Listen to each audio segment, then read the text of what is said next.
Alright, we got a new part today. Today's objective, we're gonna try and fix the hyper flashing of the turn signals. Alright, and the hyper flashing is caused by the LED tail lights. These are amber chromes, so they're actually regular halogen bulbs.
Alright, as you can see, they're flashing normal now, and I can actually adjust the speed of the flash. I'll show you guys.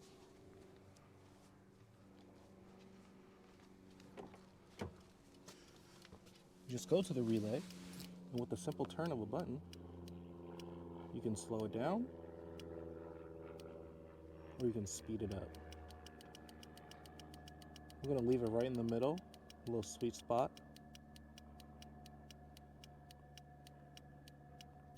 Right there, that should be good.